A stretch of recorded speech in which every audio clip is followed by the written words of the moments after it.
اسمع يا مؤمن، ونحن بإذن المولى من أهل الإيمان، لأننا نحمل في قلوبنا كلمة التوحيد لا إله إلا الله. هذه الكلمة التي من حملها وقابل الله بها فليبشر بالخير. وعد الله المؤمنين والمؤمنات جنات تجري من تحتها الأنهار خالدين فيها ومساكن طيبة في جنات عدن ورضوان من الله أكبر، ذلك هو الفوز العظيم. نسأل الله الكريم من فضله. إنها الجنة دار المتقين ورحمة الله للعالمين، كرامة من رب رحيم، دار الخلود والبقاء ودار السعادة والنقاء. هي جنة طابت وطاب نعيمها، فنعيمها باق وليس بفاني.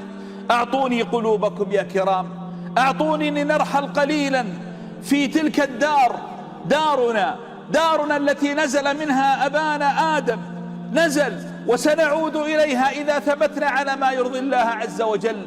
تلك منازلنا الأولى فلا بد أن نعود إليها. لا تشغلنا الدنيا فما هي إلا متاع الغرور كما قال الله عز وجل. ما دمنا مع التوحيد ونعيش في حمى التوحيد فلنبشر بالله، فلنبشر بوعد الله الكريم، فالله تعالى كريم مع عباده. الجنة عرضها السماوات والأرض، وإذا تأملت أن عرضها السماوات والأرض فبالله كيف يكون طول سورها؟ وسورها كما قال النبي صلى الله عليه وسلم كله مبني من الذهب والفضة، لبنة من ذهب ولبنة من فضة، ولها 8 أبواب. الباب الواحد عرضه كما بين المدينة وهجر أي الأحساء، أي عرض الجزيرة بأكملها عرض الباب الواحد، ويأتي عليه يوم وهو كضيض من الزحام. نسأل الله أن نكون من أهل الجنة عندما تدخلها أول ما تدخل إليها ما الذي يلفت بصرك؟ ما الذي يلفت نظرك؟ على مد البصر حشيش أصفر يميل بحمرة، الزعفران، حشيشها كله الزعفران، وما أن تمشي فيها حتى يتبعثر غبارها فما ترابها المسك كما قال النبي صلى الله عليه وسلم. وعندما تنظر فإذا بحجارة تلمع، ما هي؟ إنها الجواهر، لأن النبي صلى الله عليه وسلم أخبرنا أن حصباءها الجواهر واللؤلؤ الذي لا تستطيع أن تملكه في الدنيا هو حصباء الجنة، فكيف بنعيم الجنة؟ نسأل الله الكريم من فضله. وهناك تنظر فإذا بنهر أبيض يمشي، ما هذا؟ فيقال لك لبن، لكنه لم يخرج لا من ضرع بقرة ولا غنم.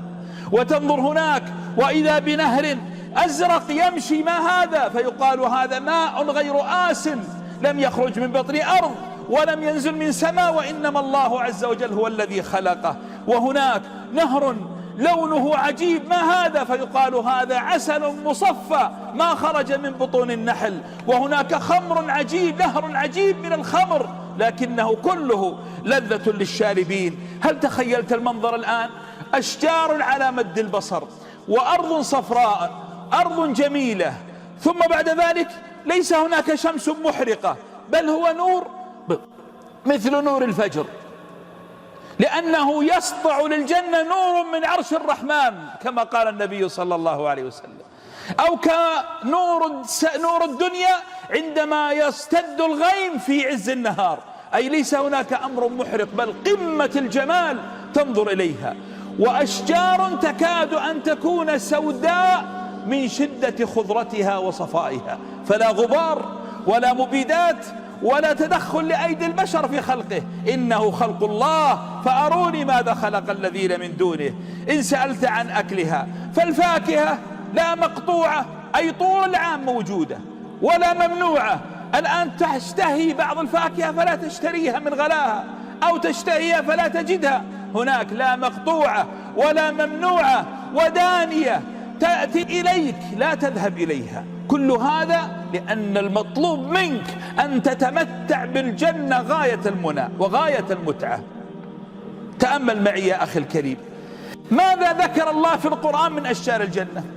مدح فقال سدر مخضود وطلح منضود، هاتين الشجرتين كلها شوك، أليس كذلك؟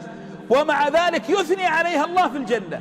فإذا كان شجرة الشوك تنقلب إلى نعيم في الجنة، فما بالك بالورود، وما بالك بباقي الأشجار والزهور؟ ما الذي سيحدث؟ إنه شيء لا يمكن أن يصفه الواصفون. أعددت لعبادي الصالحين ما لا عين رأت ولا أذن سمعت ولا خطر على قلب بشر. أما المنازل فبيتك في الجنة محفوظ.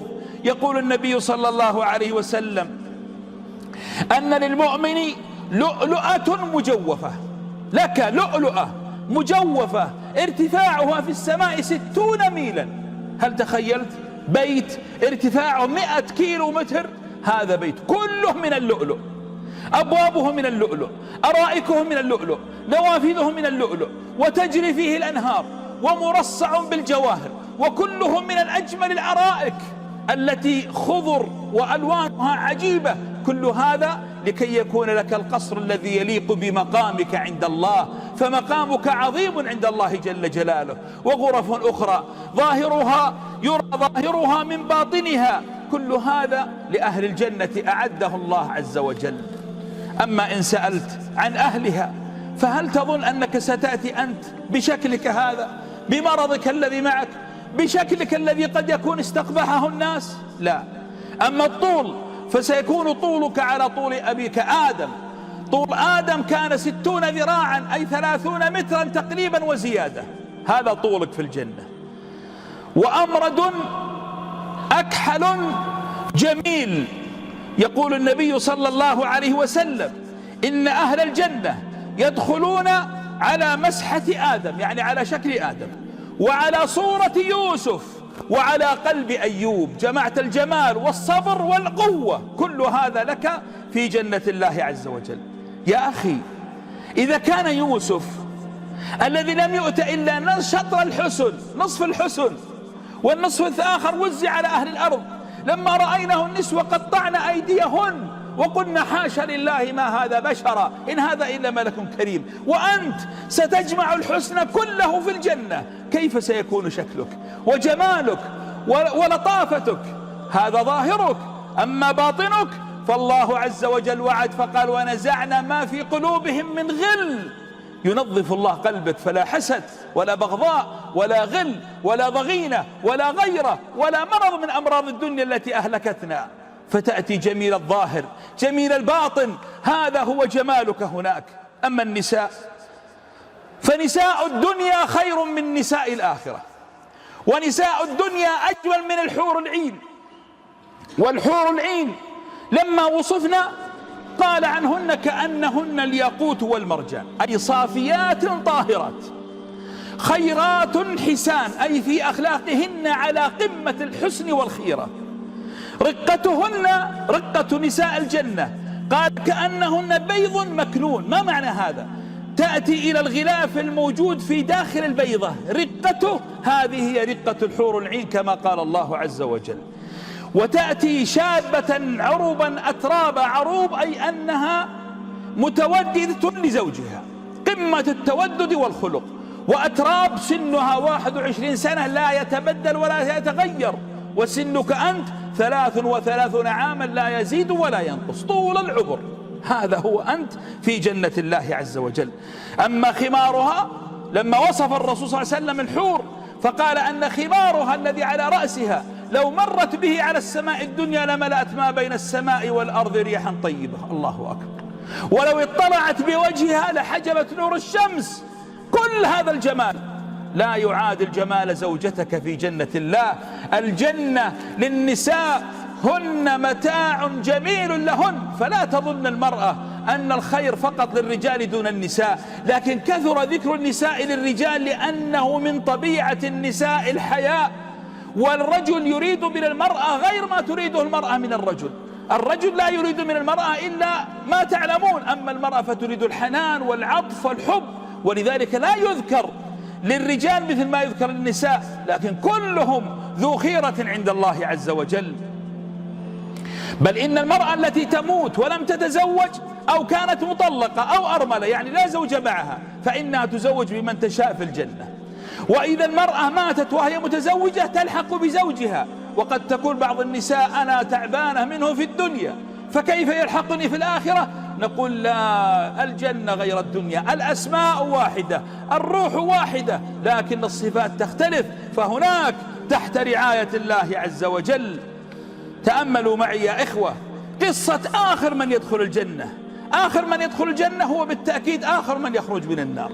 يخرج من النار فيرى شجرة فيرجو من الله، يقول يا رب أجلس تحتها في ظلها، فيجلسه الله. ثم إذا جلس فترة من الزمن يرى شجرة أجمل منها، يا رب قدمني إلى تلك الشجرة، فيقول له الله عز وجل إن قدمتك ما تسألني غيرها، فيقول لا أسألك غيرها، فيقدمه الله عز وجل لأنه يرى منه ما لا صبر له عليه.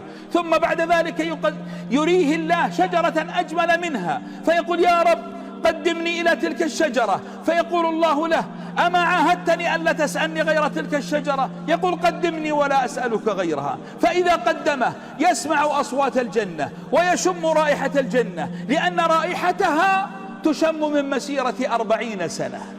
40 سنة، كم يمشي الإنسان 40 سنة؟ كل هذا رائحة عبق الجنة وريحها وبخورها ووردها وجمالها. فعند ذلك يأتي على أطراف باب الجنة فيقول يا رب أدخلني الجنة، فيقول الله عز وجل له ما يرسليك، يعني ما يكفيك ابن آدم، لو أعطيتك ملك أعظم من ملك في الدنيا. هذا ترى آخر من خرج من النار وآخر من دخل الجنة. فعندما يقول الله له أعطيك ملكه ويبدأ يضاعف له الله حتى يعطيه 10 أضعاف أعظم ملك من ملوك الدنيا. عندما كان يروي النبي صلى الله عليه وسلم هذا الحديث توقف وضحك عليه الصلاة والسلام، فقالوا لما تضحك يا رسول الله؟ قال أضحك لأن الله عندما يعطي هذا العطاء لهذا العبد يلتفت العبد إلى ربه ويقول أتستهزئ بي وأنت رب العالمين؟ ما يصدق أن هذا كله له، فيضحك الله لهذا الإنسان، فأضحك لضحك الله عز وجل. الله أكبر. إذا هذا صنيعه في آخر من يدخل الجنة، فكيف بالعباد الصالحين الطائعين التوابين المتطهرين؟ ولذلك لما سأل الصحابي الرسول صلى الله عليه وسلم قال أولئك الذين قال الله فيهم أعددت لعبادي الصالحين ما لا عين رأت ولا أذن سمعت ولا خطر على قلب بشر. فيا أيها المؤمنون إن الله عز وجل وعد المؤمنين وعدا جميلا، فلنستعد لتلك الجنة، فإنها جنة لا تفنى ولا تبيد، والعظمة فيها لا توصف. بارك الله لي ولكم في القرآن العظيم، ونفعني وإياكم بما فيه من الآيات والذكر الحكيم. أقول ما تسمعون وأستغفر الله لي ولكم فاستغفروه إنه هو الغفور الرحيم. الحمد لله وحده، والصلاة والسلام على من لا نبي بعده. أيها المؤمنون الكرام، تأملوا معي فيما سأقول. أمران يحدثان في الجنة عجيبان. أما الأمر الأول فإن أهل الجنة عندما يدخلون فيرون قصورهم وجنانهم وأزواجهم وقد اجتمعوا بأهلهم وأحبابهم كما وعد الله عندما قال والذين آمنوا واتبعتهم ذريتهم بإيمان ألحقنا بهم ذريتهم وما ألتناهم من عملهم من شيء. عندما يجتمعون فيكونون في قمة الفرح وقمة السعادة وقمة الأنس مع أحباب وأقران، يخافون أن تفقد هذه النعمة، لأنهم تعودوا في الدنيا أن كل نعمة يملكونها فقدوها. هذه نعم الدنيا، لكن هناك نعم لا تفقد. ولذلك الله عز وجل ليطمن قلوبهم ماذا يعمل؟ يؤتى بكبش عظيم فيقال يا أهل الجنة، فيرفعون رؤوسهم فيقال لهم أتعلمون ما هذا؟ قالوا إنه الموت. يعرفون أنه الموت، نعم هذا الموت عرفناه، أتي عليه بصورة كبش، فيذبح الموت ثم يقال لهم خلود فلا موت ونعيمكم لا ينفذ أبدا. فتأتي الطمأنينة للروح، هذا هو النعيم. هذا معنى قول الله راضية مرضية، أن نعطيك راضية مرضية يرضيك ثم بعد ذلك يزيدك من فضله، لأن الله عز وجل يقول لهم ما يشاءون فيها ولدينا مزيد. هذا الأمر الأول. أما الأمر الثاني فبعد أن يطمئنون أن ملكهم لا يمكن أن يذهب وأنهم أصبحوا خالدين مخلدين، فهذا الذي رأوه كله هو متاع أجسادهم، بقي متاع الروح. ما الذي يحدث؟ ينادون من السماء يا أهل الجنة إن لكم عند الله موعدا لن تخلفوه. فيقولون ماذا يريد منا ربنا؟ ألم يبيض وجوهنا ويدخلنا الجنة؟ فيقال لهم إن لكم عند الله موعد فاركبوا النجائب. فتأتيهم خيول على شكل طيور، فيركبون على ظهورها، فتذهب بهم إلى واد عظيم اسمه الوادي الأفيح. فإذا دخلوا فإذا منابر من النور ومنابر من الذهب ومنابر من الياقوت ومنابر من اللؤلؤ، ويجلسون كل على منزلته. هو لا يختار مكانه، إنما مقامه عند الله يجلس على المنبر المناسب له. وأقل من في الجنة يجلس على كثبان المسك، وكلهم لا يرى أن فيهم قليل. فبينما هم في مجلسهم يتسامرون يتكلمون يتحدثون، إذا بنور عظيم يغشاهم، فيرفعون رؤوسهم ينظرون إلى هذا النور، ما الذي أتى؟ ما هذا النور؟ فإذا به يتكلم السلام عليكم، فيعلمون أنه الله جل جلاله. فيقولون اللهم أنت السلام ومنك السلام تباركت يا ذا الجلال والإكرام. فيقول الله لهم سلوني ماذا تريدون؟ يقولون ارضى عنا يا الله. فيقول لولا رضاي ما بلغتم فسلوني. فيقولون أرنا وجهك الكريم. عندها يأمر الله فينزع الحجاب، فيأتيهم من نور وجه الله جل جلاله ما لولا أن الله عصمهم لاحترقوا عن بكرة أبيهم. فيكون هنا الفخر ويكتمل العز، ويأتيهم ما لم يأتي لغيرهم، فلم ير الله لا نبي ولا أحد من الخلق. هناك أنت سترى الله جل جلاله. نسأل الله الكريم من فضله. فيا أيها الإخوة، هذه هي الجنة، هذا شيء من وصف الجنة، وإلا لو جلسنا الليل كله والنهار كله لما استطعنا أن نصفها. ما الطريق إليها؟ الطريق إليها سهل، الطريق إليها أن تكون قريب من الله فقط، أن لا تجعل الله يغضب عليك، لا تقطع الصلة التي بينك وبين الله. الله يحبك تصلي بين يديه فلا تقطع الصلاة. الله يحب التوابين، الله يحب المتطهرين، الله يحب العفو، الله يحب الذين يذكرونه، الله يحب الذين يشكرونه، الله يحب الذين يتركون الذنب من أجله. فاجتهد على نفسك يا أخي، اجتهد على نفسك، لا تغرنك الدنيا، لا تبع حور الجنة من أجل نساء الدنيا بالحرام، وابحث عن الحلال، والحمد لله الحلال موجود. لا تحرم نفسك من خمر الجنة من أجل خمر الدنيا، لا تحرم نفسك الجنة من أجل أن لا تصلي وتغضب ربك. والله إننا محتاجون لله. الله عز وجل قام علينا الحجة فقال قل يا عبادي الذين أسرفوا على أنفسهم.